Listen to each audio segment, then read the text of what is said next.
പ്രത്യേകിച്ച് വെള്ളിയാഴ്ച ആയതുകൊണ്ട് പരിപാടികളൊന്നുമില്ല. ശനിയാഴ്ച രാവിലെ 7 മണിക്ക് നമ്മുടെ റാലി ആരംഭിക്കും. വെള്ളിയാഴ്ച രാത്രി ഇൻഷാ അല്ലാഹ് നമ്മുടെ മജ്ലിസിൽ ഇസ്കെ മജ്ലിസ് പ്രഭാഷണം ഉണ്ടായിരിക്കും. ശനിയാഴ്ച രാവിലെ റാലി, രാത്രി നമ്മുടെ മദ്രസയിലെ വിദ്യാർത്ഥികളുടെ പരിപാടി, ഞായറാഴ്ച ഒരു വഅള് പരിപാടി, സമ്മാനദാനം. അങ്ങനെയാണ് നമ്മുടെ പരിപാടികൾ തീരുമാനിച്ചിട്ടുള്ളത്. അള്ളാഹു നല്ല റാഹത്തിൽ നടത്താൻ തൗഫീഖ് നൽകട്ടെ. അതിനെ സഹായിക്കുന്നവർ മുഴുവനും അള്ളാഹു ദുനിയാവിലും ആഖിറത്തിലും സഹായിക്കട്ടെ. നമ്മളെല്ലാവരും തിരക്കുള്ളവരാണ്. ഇപ്പം സമയം 1:30 മണി.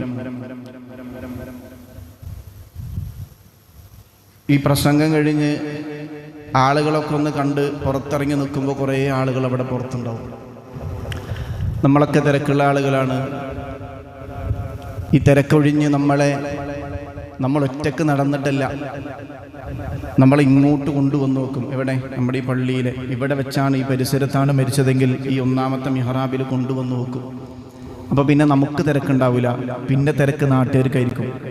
നാട്ടുകാരപ്പോൾ ചോദിക്കണ ചോദ്യം, അല്ല മയ്യത്ത് എടുക്കണ്ടേ, ഞാരെ കാത്തിക്കുക? അന്നേ നമ്മളെല്ലാവരുടെയും തിരക്ക് അവസാനിക്കുള്ളൂ. ഒരർത്ഥത്തിൽ നിസ്കാരത്തെക്കുറിച്ച് പറഞ്ഞതിനേക്കാളും ഗൗരവത്തിൽ പുണ്യ റസൂലുള്ളാഹി സ്വല്ലല്ലാഹു അലൈഹി വസല്ലമ തങ്ങൾ പറഞ്ഞത് ഇൽമിൻ്റെ മജ്ലിസാണ്. അതുകൊണ്ടാണ് ചില പരിപാടികളൊക്കെ നടക്കുമ്പോൾ ജമാഅത്തായിട്ട് തന്നെ നടക്കും. ആ വഅള് പരിപാടിയായിട്ട് തന്നെ നടക്കും. എന്തേ കാരണം? ഹദീസാണ് തെളിവ്. നിസ്കാരത്തെക്കുറിച്ച് പറയുന്നത് അസ്സലാത്തു ഇമാദുദ്ദീൻ, ദീനിന്റെ തൂണാണ് നിസ്കാരമെന്ന് പുണ്യ റസൂൽ സ്വല്ലല്ലാഹു അലൈഹി വസല്ലം. ചിലപ്പോൾ നമുക്ക് റസൂലുള്ളാഹിനെക്കാളും വലിയ ദീൻ ഉണ്ടാവും. ചില സമയങ്ങളിൽ റസൂലുള്ളാഹിയെക്കാളും വലിയ ദീൻ. റസൂലുള്ള പറഞ്ഞു അസ്സലാത്തു ഇമാദുദ്ദീൻ, ദീനിന്റെ തൂണാണ് നിസ്കാരമെങ്കിൽ അൽ ഇൽമു, വിജ്ഞാനമെന്നാൽ ഹയാത്തുൽ ഇസ്ലാം, ഇസ്ലാമിനെ ജീവിപ്പിക്കുന്നതാണ്. രണ്ടാമത് പറഞ്ഞു വ ഇമാദുദ്ദീൻ, ദീനിന്റെ തൂണുമാണ്. അപ്പൊ നിസ്കാരവും ഇൽമും കൂടെ വെച്ച് നോക്കുകയാണെങ്കിൽ ഏറ്റവും പ്രധാനപ്പെട്ടത് എന്തിനാ? 2 സിഫത്ത്, 2 വിശേഷണങ്ങൾ പറയപ്പെട്ടത് ഇൽമിനാണ്. ഇൽമില്ലെങ്കിൽ എന്ത് നിസ്കാരം? മനുഷ്യന്മാരെ, ഇൽമില്ലാതെ നിസ്കാരം ഉണ്ടോ? ഇല്ലല്ലോ. അടിസ്ഥാനം ഇൽമാണ്. ആരെക്കുറിച്ചുള്ള ഇൽമ്? അള്ളാഹുവിനെ കുറിച്ചുള്ള ഇൽമ്. അവന്റെ ഹബീബായ മുഹമ്മദുർ റസൂലുള്ളാഹി സ്വല്ലല്ലാഹു അലൈഹി വസല്ലമ തങ്ങളെ കുറിച്ചുള്ള ഇൽമ്. ഇത് ദീനിന്റെ അടിസ്ഥാനമാണ്. ഒരിക്കൽ ഹബീബായ റസൂലുള്ളാഹി സ്വല്ലല്ലാഹു അലൈഹി വസല്ലമ തങ്ങൾ മദീനയിൽ വന്ന സമയത്ത് നബി സല്ലല്ലാഹു അലൈഹി വസല്ലമ തങ്ങൾ ഫറഅ യഹൂദ യസൂമു യൗമ അശൂറാ, മുഹറം 10ന്റെ അന്ന്, ആശൂറാഇന്റെ അന്ന് അവിടെ ഉണ്ടായിരുന്ന യഹൂദികൾ നോമ്പെടുക്കുന്നത് കണ്ടു പുണ്യ റസൂലുള്ളാഹി സ്വല്ലല്ലാഹു അലൈഹി വസല്ലം. അപ്പോൾ നബി സല്ലല്ലാഹു അലൈഹി വസല്ലം തങ്ങൾ ചോദിച്ചു, മാഹാദാ, നിങ്ങൾ എന്തേ ഇന്നത്തെ ദിവസം നോമ്പെടുക്കുന്നത്? അപ്പോൾ യഹൂദരായ ആളുകൾ പറഞ്ഞു, ഹാദാ യൗമുൻ സ്വാലിഹ്, ഇന്ന് നല്ലൊരു ദിവസമാണ്. എന്തേ കാരണം? ഹാദാ യൗമുൻ നജല്ലാഹു ഫീഹി ബനി ഇസ്രായീൽ മിൻ അദുവ്വിഹിം, ഇന്നത്തെ ദിവസമാണ് ഇസ്രായേലി സമൂഹത്തെ അള്ളാഹു രക്ഷപ്പെടുത്തിയത്. അതുകൊണ്ട് അള്ളാഹുവിനെ ഞങ്ങൾ നന്ദി പ്രകടിപ്പിച്ചുകൊണ്ട് ഇന്നത്തെ ദിവസം നോമ്പെടുക്കുന്നു എന്ന് അവർ പറഞ്ഞു പുണ്യ റസൂലിനോട് സ്വല്ലല്ലാഹു അലൈഹി വസല്ലം. അപ്പം നബി സല്ലല്ലാഹു അലൈഹി വസല്ലം തങ്ങൾ പറഞ്ഞു, ഇസ്രായേലി സമൂഹത്തെ രക്ഷപ്പെടുത്തിയതെങ്കിൽ ആ രക്ഷപ്പെടുത്തപ്പെട്ടതിൽ ഒരു നായകനുള്ളത് കൊണ്ടല്ലേ. ആ നായകൻ സയ്യിദുനാ കലീമുല്ലാഹി മൂസാ അലൈഹിസ്സലാത്തു വസ്സലാമിനാണ്.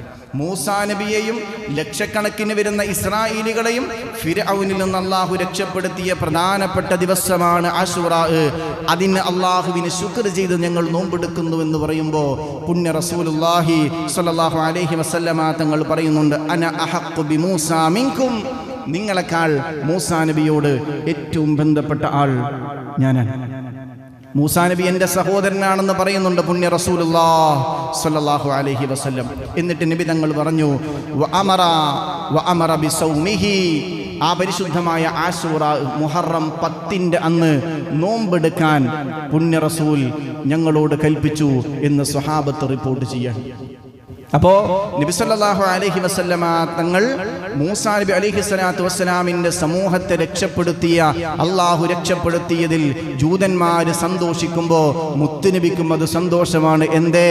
എൻ്റെ സഹോദരനായ സയ്യിദുനാ കലീമുല്ലാഹി മൂസാ അലൈഹി സ്വലാത്തു വസ്സലാമിനെയും സമൂഹത്തെയും അള്ളാഹു രക്ഷപ്പെടുത്തിയ ദിവസമാണ്. ഇതെവിടെയുണ്ട്? ഇത് ഇമാം ബുഖാരി റളിയല്ലാഹു അൻഹു തൻ്റെ 1865 ഹദീസിൽ രേഖപ്പെടുത്തിയിട്ടുണ്ട്.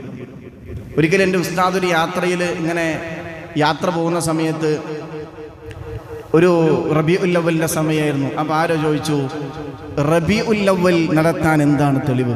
നബിദിനം നടത്താൻ എന്താണ് തെളിവ്? ബുഖാരിയിലുണ്ടോ? അങ്ങനെയാണ് സാധാരണ ചോദിക്കുക. ഖുർആനിലുണ്ടോ? ബുഖാരിയിലുണ്ടോ? മുസ്ലിമിലുണ്ടോ? അങ്ങനെയൊക്കെയാണ് സാധാരണ ചോദ്യം. അപ്പോൾ തിരിച്ച് ഉസ്താദ് ചോദിച്ചത് ഞങ്ങളുടെ ക്ലാസ്സിൽ ഇങ്ങനെ പറയുന്നുണ്ട്. ഉസ്താദ് തിരിച്ച് ചോദിച്ചു, അല്ല, ഖുർആൻ കഴിഞ്ഞാൽ ലോകത്ത് ഏറ്റവും പ്രാമാണികമായ ഗ്രന്ഥം ഖുർആൻ ആയതുകൊണ്ടല്ലേ നിങ്ങൾ ഖുർആൻ കഴിഞ്ഞിട്ട് പിന്നെ ബുഖാരിയിലുണ്ടോ എന്ന് ചോദിച്ചത്? ഖുർആൻ കഴിഞ്ഞാൽ ലോകത്ത് പ്രാമാണികമായ ഗ്രന്ഥം ബുഖാരി ആയതുകൊണ്ടല്ലേ നിങ്ങൾ നബിദിനം ഖുർആനിൽ തെളിവുണ്ടോ ബുഖാരിയിലുണ്ടോ എന്ന് ചോദിച്ചത്? എന്നാൽ ഈ ബുഖാരി കിതാബിനെ കുറിച്ച് ഖുർആനിലുണ്ടോ? ബുഖാരി എന്ന് പറയുന്ന കിതാബിനെ കുറിച്ച് ഖുർആനിലുണ്ടോ? ഏതായാലും ഇല്ല. ഇനി ബുഖാരി ഇമാമിനെ കുറിച്ച് ഖുർആനിലുണ്ടോ? അതുമില്ല. ഈ ബുഖാരി ഇമാമിനെ നിങ്ങൾ സ്വീകരിക്കാനുള്ള മാനദണ്ഡം എന്താണ്? അപ്പൊ പറഞ്ഞു, സ്വീകരിക്കാനുള്ള മാനദണ്ഡം ലോകത്തെ എല്ലാ മുസ്ലിമീങ്ങളും ഇമാം ബുഖാരി തങ്ങളെ അംഗീകരിക്കുന്നു, അതുകൊണ്ട് ഞങ്ങൾ അതന്നെയാണ് നബിദിനത്തിന്റെ തെളിവ്. ലോകത്തുള്ള എല്ലാ അഇമ്മത്തിനുമുള്ള തീരുമാനമാണ് 4-ൽ 1 മദ്ഹബിനെ സ്വീകരിക്കണമെന്നത്. ഇമാം ബുഖാരി റളിയല്ലാഹു തആല അൻഹു ബഹുമാനപ്പെട്ടവർ ജനിക്കുന്നത് AD 1810 ജൂലൈ 20 ബഹുമാനപ്പെട്ടവർ ഉസ്ബെക്കിസ്ഥാനിൽ ജനിച്ചു. വഫാത്താകുന്നത് AD 1870 ബഹുമാനപ്പെട്ടവർക്ക് മുമ്പ് ജീവിച്ച ആളാണ് ബഹുമാനപ്പെട്ട ഇമാമുന ശാഫിഈ റളിയല്ലാഹു അൻഹു. AD 765 ഗസയിൽ ജനിച്ച് 820 വഫാത്തായ ആൾ ഇമാമുന ശാഫിഈ റളിയല്ലാഹു. ഈ ഇമാം ശാഫിഈ റളിയല്ലാഹു അൻഹുവിനെ മദ്ഹബിൽ തഖ്ലീദ് ചെയ്ത ആളാണ് ഇമാം ബുഖാരി റളിയല്ലാഹു അൻഹു. എന്തുകൊണ്ടാണ് ഇമാം ബുഖാരിയെ നമ്മൾ ലോക മുസ്ലിമീങ്ങൾ ഇമാം ബുഖാരി റളിയല്ലാഹു അൻഹുവിനെ അംഗീകരിക്കുന്നത്? അദ്ദേഹത്തെക്കുറിച്ച് ഖുർആനിലുണ്ടോ? ഇല്ല. അദ്ദേഹത്തെക്കുറിച്ച് ഹദീസിലുണ്ടോ? ഇല്ല. പിന്നെ എന്തേ? ലോകത്തുള്ള എല്ലാ അഇമ്മത്തും ബഹുമാനപ്പെട്ട ഇമാം ബുഖാരി റളിയല്ലാഹു അൻഹുവിൽ അംഗീകരിക്കുന്നു. അദ്ദേഹത്തിന്റെ ജീവിതം, അദ്ദേഹം ഹദീസിനെ സ്വീകരിച്ചത്, അദ്ദേഹം ഹദീസിനെ സ്വീകരിക്കുന്നതിൽ കാണിച്ച മാനദണ്ഡം, ഇതൊക്കെയും ബഹുമാനപ്പെട്ട ഇമാം ബുഖാരി റളിയല്ലാഹു അൻഹുവിനെ ലോകത്തുള്ള എല്ലാ അഇമ്മത്തും സ്വീകരിക്കാൻ മാനദണ്ഡമാക്കിയതാണ്. നിങ്ങൾ എൻ്റെ അടുത്ത് വന്നിട്ട് ഒരു മസ്അല ചോദിക്കുകയാണ്, ഉസ്താദേ, നിസ്കാരം കഴിഞ്ഞിട്ട് ദുആരക്കാൻ എന്താ തെളിവ്? നിസ്കാരം കഴിഞ്ഞിട്ട് ദ്വാരക്ക, ജമാഅത്തായി ദ്വാരക്ക. ചില സമയത്തൊക്കെ നമ്മൾ ഖുത്ബ ഓതുമ്പോൾ ദ്വാരക്കുമ്പോൾ ചില ആളുകളുടെ കൈ പൊന്തൂല, രോഗികളായിരിക്കാം. അള്ളാഹു തആല അവർക്കൊക്കെ ശിഫ കൊടുക്കട്ടെ, അള്ളാഹു അവർക്കൊക്കെ ശിഫ കൊടുക്കട്ടെ. അള്ളാഹു നമ്മളിലുള്ള എല്ലാ രോഗികൾക്കും അള്ളാഹു ആജിലായ കാമിലായ ശിഫ കൊടുക്കട്ടെ. എൻ്റെ അടുത്ത് നിങ്ങൾ വന്നിട്ട് ചോദിച്ചു, അല്ലോ ഉസ്താദേ, നിസ്കാരം കഴിഞ്ഞാൽ കൂട്ടപ്രാർത്ഥനയ്ക്ക് എന്താണ് തെളിവ്? ഞാൻ എൻ്റെ റൂമിൽ വന്നാൽ ഏതെങ്കിലും മലയാള പുസ്തകത്ത് നിങ്ങൾക്ക് മറിച്ച് തരൂല. ഞാൻ അവിടെ അവലംബമാക്കുന്നത് ഞാൻ ദറസിൽ പഠിച്ച ഫത്ഹുൽ മുഈൻ എന്ന് പറയുന്ന കിതാബാണ്. ആരാദിന്റെ മുസന്നിഫ് ബഹുമാനപ്പെട്ട പൊന്നാനിയിലെ സൈനുദ്ദീൻ മഖ്ദൂം റളിയല്ലാഹു അൻഹു. AD 1500 നമ്മളെക്കാൾ 525 കൊല്ലം മുമ്പ് ഉദ്ഘാടനം ചെയ്യപ്പെട്ട പള്ളിയാണ് പൊന്നാനിയിലെ സൈനുദ്ദീൻ മഖ്ദൂം റളിയല്ലാഹു അൻഹുവിന്റെ പള്ളി. ആ പള്ളിയോട് ചേർന്ന് അന്തിയുറങ്ങുന്ന ബഹുമാനപ്പെട്ട ഇമാം ബഹുമാനപ്പെട്ട മഖ്ദൂമുൽ കബീർ റളിയല്ലാഹു അൻഹുവിന്റെ കിതാബാണ് ഫത്ഹുൽ മുഈൻ. ആ ഫത്ഹുൽ മുഈനിലുണ്ട് എന്ത്? നിസ്കാരം കഴിഞ്ഞാൽ കൂട്ടപ്രാർത്ഥന നിർവഹിക്കപ്പെടണം. അപ്പൊ മൊയ്ലിയാരെ, നിങ്ങൾക്ക് പൊന്നാനിയിലെ മഖ്ദൂം റളിയല്ലാഹു അൻഹു ആണോ നിങ്ങൾക്ക് അവലംബം? അല്ല. എവിടുന്നാ ഇമാം ബഹുമാനപ്പെട്ട മഖ്ദൂം റളിയല്ലാഹു അൻഹുവിനെ എവിടുന്നാ കിട്ടിയത്?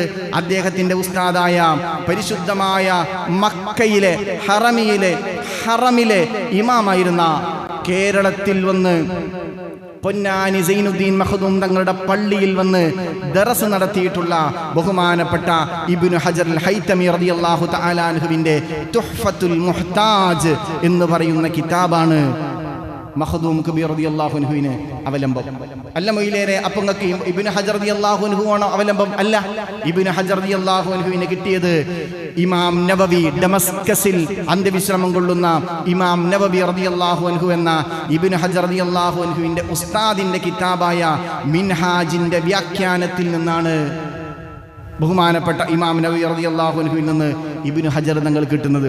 അല്ല മൊയിലേറെ, അപ്പൊ ഇമാം നവവിയാണോ നിങ്ങൾക്ക് അവലംബം? അല്ല. ഇമാം നവവിയുടെ ഉസ്താദായ ഇമാം റാഫിഈ റളിയല്ലാഹു അൻഹുവിന്റെ കിതാബായ മുഹറർ എന്ന് പറയുന്ന കിതാബിൽ നിന്നാണ് ബഹുമാനപ്പെട്ട ഇമാം നവവി റളിയല്ലാഹു അൻഹുവിലേക്ക് അതെത്തിപ്പെടുന്നത്. അപ്പൊ ഇമാം റാഫിയാണോ മൊയിലേറെ നിസ്കാരത്തിന് ശേഷം കൂട്ടപ്രാർത്ഥന? ഒരു ഉദാഹരണം മാത്രം. നിസ്കാരത്തിന് ശേഷമുള്ള കൂട്ടപ്രാർത്ഥന എന്നതൊരു ഉദാഹരണം മാത്രം. അപ്പോ ഇമാം റാഫിയാണോ നിങ്ങൾക്ക് തെളിവ്? അല്ല. ഇമാം റാഫി റളിയല്ലാഹു അൻഹുവിന് അത് കിട്ടിയത് അദ്ദേഹത്തിന്റെ ഉസ്താദായ ഹുജ്ജത്തുൽ ഇസ്ലാം അബൂ ഹാമിദ് അൽ ഗസ്സാലി റളിയല്ലാഹു അൻഹുവിന്റെ വജീസ് അസീസ് ബസീത്ത് എന്ന് പറയുന്ന കിതാബിൽ നിന്നാണ്. അപ്പൊ ഗസ്സാലി ഇമാമാണോ നിങ്ങൾക്ക് തെളിവ്? അല്ല. ഇമാം ഗസ്സാലി റളിയല്ലാഹു അൻഹുവിന്റെ ഉസ്താദ് ഇമാമുൽ ഹറമൈൻ അൽ ജുവൈനി റളിയല്ലാഹു അൻഹു ആണ്. അദ്ദേഹത്തിന്റെ ദിയാറത്തുൽ മദ്ഹബ് എന്ന് പറയുന്ന കിതാബാണ് അവലംബം. അതാണ് അവലംബം? അല്ല. അദ്ദേഹത്തിന് എവിടുന്ന്? അദ്ദേഹത്തിന്റെ ഉസ്താദായ ഇമാം മുസ്നി റളിയല്ലാഹു അൻഹു അദ്ദേഹത്തിൽ നിന്നാണ്. ഇമാം മുസ്നി റളിയല്ലാഹു അൻഹുവിന്റെ ഉസ്താദാരാ? അദ്ദേഹത്തിന്റെ ഉസ്താദ് ഇമാമുന ശാഫിഈ റളിയല്ലാഹു അൻഹു ആണ്. ഇമാം ഷാഫി റളിയല്ലാഹു അൻഹുവിന്റെ ഉസ്താദ് ഇമാം മുസ്നി റളിയല്ലാഹു അൻഹു. മുസ്നി റളിയല്ലാഹു അൻഹുവിന്റെ ഇമാം ഷാഫി റളിയല്ലാഹു അൻഹുവിന്റെ ശിഷ്യൻ മുസ്നി ഇമാമിന്റെ ശിഷ്യൻ ഇമാമുൽ ഹറമൈൻ അബുൽ ജുബൈനി റളിയല്ലാഹു അൻഹു. ബഹുമാനപ്പെട്ടവരുടെ ശിഷ്യൻ ഇമാം ഗസ്സാലി, അവരുടെ ശിഷ്യൻ ഇമാം റാഫിഈ, അവരുടെ ശിഷ്യൻ ഇമാം നവവി, അവരുടെ ശിഷ്യൻ ഇമാം ഇബ്നു ഹജർ, അവരുടെ ശിഷ്യൻ ബഹുമാനപ്പെട്ട ഫത്ഹുൽ മുഈൻ എരിയ പൊന്നാനിയിലെ സൈനുദ്ദീൻ മഖ്ദൂം റളിയല്ലാഹു അൻഹു. ഇനി ഇമാം ഷാഫി തങ്ങളുടെ ഉസ്താദാരാ? ബഹുമാനപ്പെട്ടവരുടെ ഉസ്താദ് ഇമാം മാലിക് റളിയല്ലാഹു അൻഹു. 40 കൊല്ലം പരിശുദ്ധമായ മദീന പള്ളിയിലെ മുദരിസായിരുന്ന ഇമാം മാലിക് റളിയല്ലാഹു അൻഹു. അദ്ദേഹത്തിന്റെ ഖബർ ജന്നത്തുൽ ബഖീഇലാണ്. ജന്നത്തുൽ ബഖീഇലാണ്, പരിശുദ്ധമായ മദീന. അദ്ദേഹത്തിന്റെ ഉസ്താദ് ഇമാം നാഫി റളിയല്ലാഹു അൻഹു, അദ്ദേഹത്തിന്റെ ഖബർ ജന്നത്തുൽ ബഖീഇലാണ്. അപ്പോ ഏതൊരു വിഷയത്തിനും മുഅ്മിനീങ്ങളെ സംബന്ധിച്ചിടത്തോളം ഒരു ഉസ്താദിന്റെ അടുക്കൽ വന്ന് ഏത് നിലനിന്നു പോന്നിരുന്ന ഒരു നന്മയുമായി ബന്ധപ്പെട്ട് എന്ത് സംശയമുണ്ടെങ്കിലും ചോദിച്ചാൽ നമ്മൾ കാണിക്കുന്ന അവലംബം മലയാള പുസ്തകമല്ല, കിതാബാണ്. റസൂലുള്ളാഹി സ്വല്ലല്ലാഹു അലൈഹി വസല്ലമ തങ്ങൾ ബഹുമാനപ്പെട്ട മൂസാ നബി അലൈഹി സ്വലാത്തു വസ്സലാമിന്റെ സമുദായം നന്ദി കാണിച്ചതിനെ രേഖപ്പെടുത്തിയ ഈ ഹദീസിനെ ഇമാം ബുഖാരി റളിയല്ലാഹു അൻഹു റിപ്പോർട്ട് ചെയ്ത ഈ ഹദീസിനെ വിശദീകരിച്ച് ബഹുമാനപ്പെട്ട ഇബ്നു ഹജർ അൽ അസ്ഖലാനി റളിയല്ലാഹു അൻഹു പറയുന്നത്, മിൻ അസ്ദാഇ നിഅമത്തിൻ ഔ ദഫഇ നിഖമത്തിൻ, നിങ്ങൾക്ക് അല്ലാഹു ഒരു അനുഗ്രഹം നൽകൽ കൊണ്ട്, അതല്ലെങ്കിൽ എന്തെങ്കിലും ഒരു വിപത്ത് നിങ്ങൾക്ക് മാറ്റപ്പെടൽ കൊണ്ട്, വയുആദു ദാലിക ഫീ നദീരി ദാലികൽ യൗമ മിൻ കുല്ലി സന, ഒരു ദിവസമാണ് നിങ്ങൾക്കതിൻ്റെ സന്തോഷമുണ്ടായതെങ്കിൽ ആ ദിവസം ആവർത്തിക്കപ്പെടുന്ന സമയങ്ങളിൽ മുഴുവൻ നിങ്ങളതിന് അല്ലാഹുവിനോട് നിഅമത്തിനെ, അനുഗ്രഹത്തെ നിങ്ങൾ പ്രകടിപ്പിക്കണം. എന്നിട്ട് പറയുന്നു, വശ്കുറു ലില്ലാഹ്, അല്ലാഹുവിനെ നിങ്ങൾ ശുക്ർ ചെയ്യണം. മൂസാ നബിയെ രക്ഷപ്പെടുത്തിയതിന് ആ ഉമ്മത്ത് അള്ളാഹുവിനെ നോമ്പെടുത്ത് ശുക്ർ ചെയ്തപ്പോൾ നബി തങ്ങൾ പറഞ്ഞു, മൂസാ നബിയോട് ഏറ്റവും അടുത്ത ആളുകൾ ഞാനാണ്. എന്നിട്ട് നബി തങ്ങൾ ആ ഒരു നന്മയെ ഓർമ്മപ്പെടുത്തി ഉമ്മത്തിനോട് നോമ്പെടുക്കാൻ പറയുമ്പോൾ ഇതിനെ വിശദീകരിച്ച് ഇമാമിങ്ങൾ എഴുതി വെക്കുന്നതാണ്, വശ്കുറു ലില്ലാഹി തആല, നിങ്ങൾക്ക് എന്തെങ്കിലും ഒരു നിഅമത്ത് തന്നാൽ നിങ്ങൾ അതിന് ശുക്ർ ചെയ്യണം. നിങ്ങൾക്ക് എന്തെങ്കിലും ഒരു പ്രയാസം അള്ളാഹു മാറ്റി തന്നാൽ നിങ്ങൾ അതിനും ശുക്ർ ചെയ്യണം. എങ്ങനെ? യഹ്സുലു ബി അൻവാഇൽ ഇബാദ, ആരാധനയുടെ ഏതു മാർഗത്തെയും നിങ്ങൾക്ക് സ്വീകരിക്കാം. ആരാധനയുടെ ഏതു മാർഗത്തെയും സ്വീകരിക്കാം. വിശദീകരിക്കുന്നു, കസ്സുജൂദി, നിസ്കാരം പോലെ. ഇന്ന് ഒരാൾ ഗൾഫിലേക്ക് പോകാണ്ടായിരുന്നു, പോകുന്ന വഴിക്ക് ബ്ലോക്കിൽ പെട്ടു, പോകാൻ പറ്റിയില്ല. അയാളുടെ വിമാനം പോയി, ഒരു അപകടം സംഭവിച്ചു. അല്ലാഹു നമ്മളൊക്കെ കാത്തുരക്ഷിക്കട്ടെ. അവൻ അന്നത്തെ ദിവസം മറക്കാൻ പറ്റൂല. അവൻ അള്ളാഹുവിലേക്ക് അടുക്കാൻ ഏറ്റവും നല്ല ദിവസം അതാ. അവൻ ധാരാളം സുജൂദ് ചെയ്യും, ശുക്റിന്റെ സുജൂദ് റബ്ബിന്റെ മുമ്പിൽ. ആ ശുക്ർ നന്ദിയാണ്.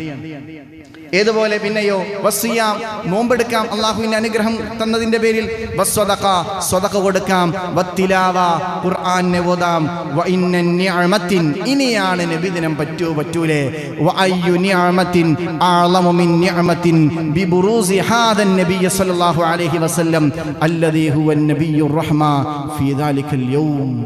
അല്ലാഹു ഈ ഉമ്മത്തിന് തന്ന ഏറ്റവും വലിയ നിഅമത്ത് മുഹമ്മദുർ റസൂലുള്ളാഹ്. ആ റസൂലുള്ള ജനിച്ച ദിവസം ആവർത്തിക്കപ്പെടും വർഷത്തിൽ, ആ ദിവസം സന്തോഷിക്കപ്പെടണമെന്ന് ഇമാമിങ്ങൾ പറഞ്ഞു വെച്ചു. നമുക്കതന്നെ നമ്മുടെ മാനദണ്ഡം. മുഅ്മിനീങ്ങളായ നമ്മുടെ മുൻഗാമികൾ പറഞ്ഞു, നമ്മളത് ചെയ്തു. അപ്പോൾ ഒരു ചോദ്യം, അല്ല മൊയ്ലേരെ, സിദ്ദീഖ് റളിയല്ലാഹു അൻഹു മൗലൂദ് നടത്തിയിട്ടുണ്ടോ? സിദ്ദീഖ് റളിയല്ലാഹു അൻഹു നബിദിനം നടത്തിയിട്ടുണ്ടോ? അല്ല മനുഷ്യന്മാരെ, നിങ്ങളുടെ കല്യാണത്തിന് നമ്മളെല്ലാവരും വീട്ടിൽ ലൈറ്റ് ഇടൂലേ? ഇല്ലേ? നമ്മൾ വീട്ടിൽ കല്യാണം നമ്മൾ എന്ത് ചെയ്യും? വീട് അലങ്കരിക്കൂലേ? സിദ്ദീഖുൽ അക്ബർ റളിയല്ലാഹു അൻഹു ആയിഷ ബിയുടെ കല്യാണത്തിന് അന്ന് വീട് അലങ്കരിച്ചു എന്നുള്ളതിന് ഖുർആനിലോ ഹദീസിലോ തെളിവ് നിങ്ങൾക്കുണ്ടോ? കിട്ടോ? ബഹുമാനപ്പെട്ട സമസ്തയുടെ 100ാം വാർഷികം വരുമ്പോൾ എല്ലാ സംഘടനകളും സമ്മേളനം കടപ്പുറത്ത് വെച്ച് വമ്പൻ സമ്മേളനം നടത്തുന്ന ആൾക്കാരാ. സിദ്ദീഖുൽ അക്ബർ റളിയല്ലാഹു അൻഹു ഇസ്ലാമിന്റെ 1ാമത്തെ സമ്മേളനം നടത്തിയത് ഖുർആനിലും ഹദീസിലും തെളിവുണ്ടാ? അപ്പൊ അതിനൊന്നും സിദ്ദീഖുൽ അക്ബർ തങ്ങളെ വേണ്ട. സിദ്ദീഖുൽ അക്ബർ തങ്ങളെ വേണ്ടത് എന്തിനാ? മൗലൂദ് നടത്താൻ തെളിവുണ്ടോ? സിദ്ദീഖുൽ അക്ബർ തങ്ങളെ വേണം. ഭക്ഷണം കൊടുക്കാൻ തെളിവുണ്ടോ? മുഅ്മിനീങ്ങളെ, കാലത്തിനനുസരിച്ച് മാറ്റം വരൂലേ? നമ്മുടെ കുട്ടി, നമ്മൾ വീട്ടിലേക്ക് ചെന്ന സമയത്ത് നമ്മളെ ഭാര്യ പറയാണ്, അതെ ഇന്ന് നിങ്ങളെ കുട്ടിയുടെ ജന്മദിനാണ് കേട്ടോ, നമുക്ക് സന്തോഷം ഉണ്ടാവൂലേ? ഉണ്ടാവൂലേ? അപ്പൊ റസൂലുള്ളാഹിന്റെ ജന്മദിനം നമുക്കറിയുമ്പോൾ നമുക്ക് സന്തോഷം ഉണ്ടാവൂലേ? എങ്ങനെ ഇല്ലാതിരിക്കാം? മുൻജിൽ ഖലായിഖി മിൻ ജഹന്നമ ഫീ ഗദീ, നാളെ സ്വർഗത്തിലേക്ക് എൻ്റെ ഉമ്മത്ത് വീഴുമ്പോൾ അള്ളാഹു അവരുടെ കൈ പിടിക്കാൻ എനിക്ക് സമ്മതം തന്നിട്ടുണ്ടെന്ന് മുഹമ്മദ് മുസ്തഫ സല്ലല്ലാഹു അലൈഹി വസല്ലം. അങ്ങനത്തെ റസൂലുള്ളാഹിന്റെ ജന്മദിനത്തിൽ നമുക്ക് എങ്ങനെ സന്തോഷമില്ലാതിരിക്കാം? അപ്പൊ പിന്നെ റാലി നടത്തണതോ? അതൊരു സന്തോഷല്ലേ? കുട്ടികളെല്ലാവരും ഇങ്ങനെ റാലി നടക്കുക. അപ്പൊ അമുസ്ലിമീങ്ങളായ ആൾ എന്തേ ഇന്ന് നബിദിനാണ്, അപ്പൊ റസൂലുള്ളാഹിനെ കുറിച്ച് അമുസ്ലിമീങ്ങൾക്കും അറിയാൻ സാഹചര്യം. നമ്മളെ മാത്രം നബിയാണോ? ആണോ? വമാ അർസൽനാക ഇല്ലാ റഹ്മതൻ ലിൽ ആലമീൻ. ലോകത്തിന് മുഴുവൻ കാരുണ്യം. ഈ ലോകം ഖുർആനിൽ പറഞ്ഞിട്ടുണ്ട്. എവിടെ? അൽഹംദുലില്ലാഹി റബ്ബിൽ ആലമീൻ. സർവ്വലോകങ്ങളുടെ രക്ഷിതാവായ അല്ലാഹ്. ആ അള്ളാഹു ഏതൊക്കെ ലോകങ്ങളുടെ രക്ഷിതാവാണോ ആ ലോകങ്ങൾക്ക് മുഴുവനും നബി പുണ്യ റസൂലുള്ളാഹ് സ്വല്ലല്ലാഹു അലൈഹി വസല്ലം. ഏറ്റവും കൂടുതൽ റസൂലുള്ളാഹിനെ മദ്ഹ് പറയപ്പെടുന്നതിൽ ഹൈന്ദവരൊക്കെ ഇഷ്ടം പോലെയാണ്. റസൂലുള്ളാഹി സ്വല്ലല്ലാഹു അലൈഹി വസല്ലം തങ്ങളുടെയും ആയിഷ ബീവിയുടെയും ചരിത്രം വളരെ മനോഹരമായി വള്ളത്തോൾ കവി പാടുന്നുണ്ട്. അമൂർത്തപാദം പൊടിമൺ പുരണ്ട പിതാവിനെ കണ്ട ദിവെമ്പലോടെ താൻ കുളിപ്പിപ്പതിനായി മുതിർന്നു. തണ്ണീർ തൊടം കൊണ്ടടലാടപുത്രി പിടിച്ചിരുത്തി ചെളി പോകുവാനായി നിറഞ്ഞ കമ്പോടകമോടുകൂടെ തൻ്റെ ഗാത്രത്തിലാ പതിച്ചു കുമാരിയാൾ തൻ ചുടുകണ്ണുനീരും. റസൂലുള്ളാഹിന്റെ ശരീരം സുജൂദിൽ കിടക്കുമ്പോൾ മണ്ണ് മുഴുവൻ കൊടുന്നിട്ടു. ഫാത്തിമ റളിയല്ലാഹു അൻഹ ഒരു കോപ്പയിട്ട് റസൂലുള്ളാഹിന്റെ മണ്ണൊക്കെ മാറ്റി തലയിൽ വെള്ളമൊഴിക്കാൻ പോകുന്നതിന് മുമ്പ് ആദ്യം ഇറ്റി വീണത് ഫാത്തിമ ബിയുടെ കണ്ണീരാണ്. ഇത് പറഞ്ഞതാരാ? മഹാനായ വള്ളത്തോൾ. അദ്ദേഹം മുസ്ലിമാണോ? അല്ല. റസൂലുള്ളാഹിനെ കുറിച്ച് മദ്ഹ് പറയാൻ എല്ലാവർക്കും താല്പര്യം. ഏത് മനുഷ്യന്മാർക്കാണ് മുഅ്മിനീങ്ങളെ നമ്മുടെ നേതാവിനെ മറക്കാൻ കഴിയുക? ഞാൻ ഇന്നലെ എൻ്റെ കൂടെ ഉംറക്ക് കഴിഞ്ഞ സമയം വന്ന ഒരു സഹോദരൻ, അദ്ദേഹം എറണാകുളം പള്ളിയിൽ ഒരു ഖത്തീബാണ്, മലയാളത്തിലൊക്കെ ഖുത്ബ ഓതുന്ന ഒരാളാണ്. അപ്പം അദ്ദേഹത്തിൻ്റെ പേര് ഞാൻ സേവ് ചെയ്ത് വെച്ചു. ഇന്നലെ അദ്ദേഹത്തിൻ്റെ സ്റ്റാറ്റസ് ഞാൻ എടുത്തു നോക്കുമ്പോൾ അദ്ദേഹത്തിൻ്റെ മക്കൾ ഒരു ദഫ് മുട്ടിയിട്ട് അയ്യങ്കാളി ദിനം, ഇന്നലെ അയ്യങ്കാളി ദിനല്ലേ, ഇന്നലെ അയ്യങ്കാളി ദിനത്തിന് അയ്യങ്കാളിയുടെ മഹത്വം പറഞ്ഞൊരു ദഫ് മുട്ടാണ്. ഇദ്ദേഹം മലയാളത്തിൽ ഖുത്ബ ഓതുന്ന ഒരു പള്ളിയിലെ ഖത്തീബാണ്, എറണാകുളം ജില്ലയിൽ പ്രധാനപ്പെട്ട ഒരു സ്ഥലത്ത്. അപ്പം അയ്യങ്കാളി ദിനത്തിന് അയ്യങ്കാളിനെ ഓർക്കാൻ കുട്ടികൾക്കൊക്കെ മട്ടിരുന്ന് പാട്ട് പാടാം. റബീഉൽ അവ്വലാവുമ്പോഴോ ശിർക്കാണ്. നമുക്ക് അതിലെ കാപട്യം മനസ്സിലാവണില്ലേ? ഏതെങ്കിലും ഒരു മനുഷ്യൻ പറയോ നേതാവിനെ തള്ളിപ്പറയൂ? റസൂലുള്ള ജനിച്ചു എന്ന് നമ്മളെ നേതാവല്ലേ, ആ നേതാവിനെ പറയാൻ എന്തേ ഓഗസ്റ്റ് 15-ന് നമുക്ക് ബ്രിട്ടീഷുകാർ നമ്മളെ ശത്രുക്കളിരുന്നു, മുഅ്മിനീങ്ങളായ ഒരുപാട് ആളുകളെ കൊന്നിട്ടുണ്ട്, മലപ്പുറം ജില്ലയിൽ ഒരുപാട് വീടിൻ്റെ മുൻവശങ്ങളിൽ ഖബറുണ്ട് എന്നൊക്കെ ചരിത്രത്തിൽ നമുക്ക് പഠിക്കാൻ പറ്റണം. എന്തുകൊണ്ടാണ്? എല്ലാ ഓഗസ്റ്റ് 15 നമ്മൾ കൊടിയേർത്തണോണ്ടല്ലേ, അത് ഓർമ്മയല്ലേ? റസൂലുള്ളാഹിനെ കുറിച്ച് റബീഉൽ അവ്വൽ നിങ്ങൾ നിർത്തിയെന്ന് വിചാരിച്ചോ? റസൂലുള്ളാഹിനെ കുറിച്ച് ആർക്കെങ്കിലും ഓർമ്മ ഉണ്ടാവോ? ആരെങ്കിലും അറിയോ? ഒരു മാസക്കാലം ബഹുമാനപ്പെട്ട സമസ്ത മദ്രസ പൂർണ്ണമായും നിർത്തി കുട്ടികൾക്ക് റബീഉൽ അവ്വലിന്റെ പരിപാടികൾ ഏൽപ്പിച്ച് എന്റെ ഖൽബിന്റെ ഉള്ളിൽ റസൂലുള്ള കയറിയ ഈമാൻ പഴക്കൂല. അള്ളാഹു നമുക്ക് തൗഫീക്ക് നൽകട്ടെ. മുഅ്മിനീങ്ങളെ, ഇനി നബി എന്തിനൊന്ന് ഭക്ഷണം കൊടുക്കുക? സ്വർഗത്തില് സ്ഫടിക സമാനമായ സ്വർഗമാളികൾ ലഭിക്കുന്ന 3 വിഭാഗത്തെ റസൂലുള്ള പറഞ്ഞു. ഒന്ന്, അഫ്സുസ്സലാം, സലാമിനെ വ്യാപിപ്പിക്കുന്ന ആള്, ധാരാളം സലാം പറയുന്ന ആള്, സ്വർഗത്തിൽ മണിമാളിക. അള്ളാഹു നമുക്ക് തൗഫീഖ് നൽകട്ടെ. രണ്ടാമത്തെ ആളാരാ? അത്വഇമുത്തു ആം, ഭക്ഷണം കൊടുക്കുന്ന ആൾക്കാരാ. റബീഉൽ അവ്വൽ 40 ദിവസം നടക്കണം മൗലൂദിൽ ഭക്ഷണം കൊടുക്കുകയാണെങ്കിലും റബീഉൽ അവ്വൽ പ്രത്യേകിച്ച് എന്ന് റസൂലുള്ളാഹിയുടെ മദ്ഹുമായി ബന്ധപ്പെട്ട് ഏത് സമയത്ത് ഭക്ഷണം കൊടുക്കുകയാണെങ്കിലും അതൊക്കെ റസൂലുള്ള അല്ലാഹു ഇത്രയും പ്രതിഫലം പറഞ്ഞൊരു നന്മയല്ലേ. മൂന്നാമത്തേത് സ്വല്ലാ ലില്ലാഹി വന്നാസു നിയാം, ജനങ്ങളൊക്കെ ഉറങ്ങിക്കിടക്കുന്ന സമയത്ത് നിസ്കരിക്കുക. ഈ റബീഉൽ അവ്വലിനന്ന് എന്താ നടക്കുന്നത്? സുബഹിക്ക് ശേഷം ആദ്യം പറയുന്നത് അൽ ഫാത്തിഹ, അത് ഖുർആനല്ലേ? ആണോ അല്ലേ? പിന്നെ മുഅ്മിനീങ്ങളായ ആളുകൾ ദ്വാരക്കല്ലേ? പിന്നെ റസൂലുള്ളാഹിയുടെ മഹത്വം പറയല്ലേ? അത് കഴിഞ്ഞാലോ സ്റ്റേജിൽ കയറിയിട്ട് അള്ളാഹുവിന്റെ റസൂലിനല്ലേ പറയണത്? അത് ഓരോരുത്തർ പറഞ്ഞതിന് ഉദ്ധരിക്കുന്നു. എന്തേ? നമ്മുടെ ഹബീബാണ്. അന്ന് നമ്മൾ കുട്ടികൾക്ക് ഭക്ഷണം കൊടുക്കുന്നു, അത് കൂലി കിട്ടണതല്ലേ? ഖുർആൻ ഓതണില്ല, അന്ന് കൂലി കിട്ടൂലേ? റസൂലുള്ളാഹിന്റെ സ്വലാത്ത് ചെല്ലണില്ലേ, കൂലി കിട്ടൂലേ? ഇതൊക്കെ അള്ളാഹു നമ്മളെ പരിഗണിക്കുന്നതാണ്. അതുകൊണ്ട് ഓരോരുത്തരും പറ്റുന്ന രൂപത്തിൽ ആ പരിശുദ്ധമായ റബീഉൽ അവ്വലിനോട് ചേർന്ന് നിൽക്കണം. ആരാ പാട്ട് പാടി തുടങ്ങിയത്? മദീനക്കാരാ. മദീനക്കാരിങ്ങനെ റസൂലുള്ള വരുമ്പോൾ പാടിയൊരു പാട്ടാണ്. അല്ലാഹു അക്ബർ ജാ റസൂലുള്ളാഹ്, അല്ലാഹു അക്ബർ ജാ മുഹമ്മദ്, അല്ലാഹു അക്ബർ ജാ റസൂലുള്ളാഹ്, അല്ലാഹു അക്ബർ ജാ മുഹമ്മദ്. طلع البدر علينا من ثنيات الوداع الله وجب شكر علينا ما دعا لله داعي. ആരാ പാടിയത്? മദീനക്കാരാ. ആ മനുഷ്യന്മാരില്ലേ, മദീനത്തെ മനുഷ്യന്മാർ നടന്ന മണ്ണ്, അതിനെക്കുറിച്ച് റസൂലുള്ളാഹി പറഞ്ഞത് തുർബത്തുൽ മദീനത്തി മുഅ്മിന. നമ്മളിപ്പോഴും മുഅ്മിന തിരിഞ്ഞിട്ടില്ല. പക്ഷേ റസൂലുള്ളാഹിനെ സ്വീകരിച്ച് പാട്ടുപാടിയ മദീനത്തെ മണ്ണ് പോലും മുഅ്മിനൻ, വിശ്വാസിയാണെന്നും പുണ്യ റസൂലുള്ളാഹി സ്വല്ലല്ലാഹു അലൈഹി വസല്ലം. മുഅ്മിനീങ്ങളെ, അതുകൊണ്ട് ഞാൻ നിർത്തുകയാണ്. അതുകൊണ്ട് റസൂലുള്ളാഹിന്റെ ഈ ഒരു മാസം നമ്മളോട് തർക്കിക്കാൻ വരുന്നവർക്ക് നമ്മളൊന്നും പറയണ്ട.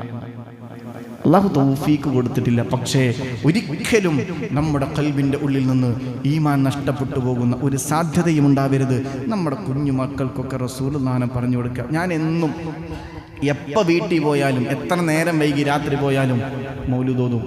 എൻ്റെ 3 വയസ്സിൻ്റെ താഴെയുള്ള കുട്ടി ഉറങ്ങാണ്ട് കാത്തിരിക്കുന്നേ. എന്തേ? അന്തത്തലവ് പാടും. ഞാൻ എത്ര വയസ്സാണ് എനിക്ക്? 2.25 വയസ്സ്.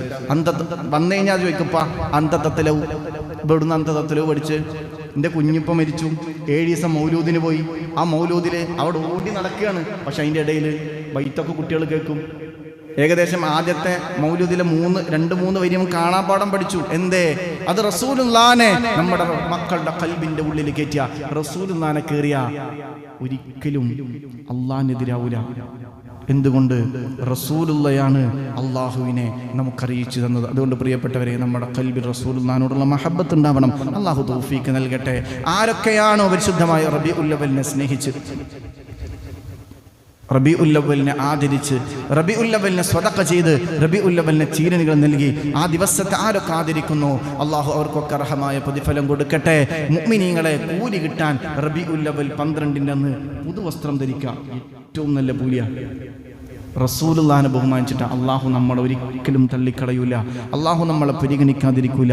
റബീഉൽ അവ്വലിനെ പ്രമാണിച്ച് ഒരാൾ നല്ല ഭക്ഷണം ഉണ്ടാക്കി അവൻ സ്വന്തം കഴിച്ചാലും അതിന് കൂലി കിട്ടും. എന്തേ? റസൂലുള്ളാഹിനെ ബഹുമാനിച്ചതാ. ഇന്നത്തെ ഖുത്ബയിൽ പറഞ്ഞില്ലേ, വറഫഅനാ ലക ദിക്റക, നബിയേ നിങ്ങളുടെ നാമത്തെ ഞാൻ ഉയർത്തിയിരിക്കുന്നു. ആരിലൂടെ? നമ്മളിലൂടെ. നമ്മളെപ്പോഴും റസൂലുള്ളാഹിനെ പറയാം. ഒരു മൗലൂദിന്റെ സദസ്സിൽ റസൂലുള്ളാഹിനെ പറയും, ഒരു ദിക്റിന്റെ സദസ്സിൽ റസൂലുള്ളാഹിനെ പറയും. എന്തേ? മൗലൂദ് ഓതും, എപ്പോഴും റസൂലുള്ളാഹിനെ പറയും. അതുകൊണ്ട് പ്രിയപ്പെട്ടവരെ, അല്ലാഹു നമ്മുടെ ഖൽബിലൊക്കെ റസൂലുള്ളാഹിനോടുള്ള മഹബ്ബത്ത് നിറച്ചു തരട്ടെ. അൽഹംദുലില്ലാഹ്. അല്ലാഹുമ്മ സ്വല്ലി അലാ സയ്യിദിനാ മുഹമ്മദിൻ വഅലാ ആലി സയ്യിദിനാ മുഹമ്മദ്. പടച്ചോനെ, ഞങ്ങൾ നിന്റെ ഹബീബിന്റെ മദ്ഹിനെ പറഞ്ഞ് സ്വീകരിക്കണേ റബ്ബേ. അതിന്റെ മിസ്ര സവാബ് ഇവിടെ ചുറ്റും അന്ത്യവിശ്രമം കൊള്ളുന്ന എല്ലാ ഖബറാളികളിലേക്കും എത്തിച്ചു കൊടുക്കണേ തമ്പുരാനെ. ഒരുപാട് തിരക്കുകൾക്കിടയിലും ഈ മജ്ലിസിലിരുന്ന ഒരുപാട് വാപ്പമാര്, അല്ലാഹ് അവിടെ എല്ലാവരുടെയും പ്രയാസങ്ങൾ നീ മാറ്റി കൊടുക്കണേ തമ്പുരാനെ. ഒരുപാട് ഖൈറുകളെ ഹബീബ് കാരണം കൊണ്ട് ഞങ്ങൾക്ക് നീ നൽകണേ തമ്പുരാനെ. അല്ലാഹ് ഞങ്ങളുടെ ജീവിതത്തിൽ ഒരുപാട് റബീഉൽ അവ്വലിനെ സന്തോഷത്തോടെ വരവേൽക്കാനുള്ള തൗഫീഖ് നൽകണേ തമ്പുരാനെ. മദീനത്തെ മണ്ണ് പോലും മുഅ്മിനാണെങ്കിൽ ആ മണ്ണിൽ ജീവിതത്തിൽ പലതവണ ഞങ്ങളുടെ കാലുകളെ കൊണ്ട് പാദങ്ങളെ കൊണ്ട് സ്പർശിച്ച് ആ പരിശുദ്ധമായ മദീനയിൽ കണ്ണുനീര് പൊഴിച്ച് നാളെ പരലോകത്ത് ഞങ്ങളൊക്കെ തെറ്റുകൾ ചെയ്തതിന്റെ പേരിൽ നരകത്തിലേക്ക് ആനയിക്കപ്പെടുന്ന സന്ദർഭം മദീനയിലെ മണൽ തരികൾ, അല്ലാ ഈ മദീനയിൽ വന്ന് ഈ പാപിയായ മനുഷ്യൻ കരഞ്ഞിട്ടുണ്ട് റബ്ബേ എന്ന് നിന്റെ മുമ്പിൽ ഞങ്ങൾക്ക് അനുകൂലമായി ശഫാഅത്ത് പറയാനുള്ള ഭാഗ്യത്തിലേക്ക് നീ ഞങ്ങളെ എത്തിക്കണേ റബ്ബേ. ജീവിതത്തിൽ പലതവണ മക്കയിലും മദീനയിലും എത്താൻ ഭാഗ്യം നൽകണേ തമ്പുരാനെ. ഞങ്ങളെ മക്കളൊക്കെ നീ സ്വാലിഹീങ്ങളാക്കി തരണേ റബ്ബേ. ഞങ്ങളെ ഭാര്യമാർക്ക് നീ ആഫിയത്ത് കൊടുക്കണേ തമ്പുരാനെ. ഞങ്ങളെ മാതാപിതാക്കൾക്ക് ദീർഘായുസ്സ് കൊടുക്കണേ തമ്പുരാനെ. ഞങ്ങളുടെ ജോലികൾ, ഏർപ്പാടുകൾ, ബിസിനസ്സുകൾ, പ്രത്യേകിച്ച് വിദേശത്തിലുള്ള ഞങ്ങളുടെ സഹോദരങ്ങൾ, ഞങ്ങളുടെ പള്ളി, മദ്രസ, ദീനി സംവിധാനങ്ങളൊക്കെ സഹായിക്കുന്നവരാണ്. അല്ലാഹ് അവിടെ ഒക്കെ സമ്പത്തിൽ നീ ബറക്കത്ത് കൊടുക്കണേ റബ്ബേ. ആരൊക്കെ റബീഉൽ അവ്വലിനെ ബഹുമാനിച്ച് സ്വതഖ നൽകുന്നുവോ, ചീരണികൾ നൽകുന്നുവോ, സമ്മാനങ്ങൾ നൽകുന്നുവോ, കേശവാടായി നൽകുന്നുവോ, അങ്ങനെ തുടങ്ങി ഈ റബീഉൽ അവ്വലിനെ ഹബീബിനോടുള്ള മഹബ്ബത്ത് കൊണ്ട് എന്തൊക്കെ നന്മകൾ ചെയ്യുന്നുവോ അവർക്കൊക്കെ റബ്ബേ മരിക്കുന്ന നേരത്ത് ഞങ്ങൾക്കും അവർക്കും ഹബീബിനെ കണ്ട് മരിക്കാനുള്ള ഭാഗ്യം നൽകണേ റബ്ബേ. അല്ലാഹ് ഞങ്ങളുടെ എല്ലാവരുടെയും ഖൈറും ഹലാലുമായ മുറാദ് ഹാസിലാക്കണേ തമ്പുരാനെ. റബ്ബനാ അതിനാ ഫിദ്ദുനിയ ഹസന വഫിൽ ആഖിറതി ഹസനതൻ വഖിനാ അദാബന്നാർ. റബ്ബനാ തഖബ്ബൽ മിന്നാ ഇന്നക അൻതസ് സമീഉൽ അലീം വതുബ് അലൈനാ ഇന്നക അൻതത് തവ്വാബുർ റഹീം. ആമീൻ ബിറഹ്മതിക യാ അർഹമർ റഹീമീൻ ബിഫളലി സല്ലല്ലാഹു അലാ മുഹമ്മദ് സല്ലല്ലാഹു അലൈഹി വസല്ലം. സല്ലല്ലാഹു അലാ മുഹമ്മദ് സല്ലല്ലാഹു അലൈഹി വസല്ലം. അല്ലാഹുമ്മ സ്വല്ലി അലാ മുഹമ്മദ് യാ റബ്ബി സ്വല്ലി അലൈഹി വസല്ലം. അസ്സലാമു അലൈക്കും.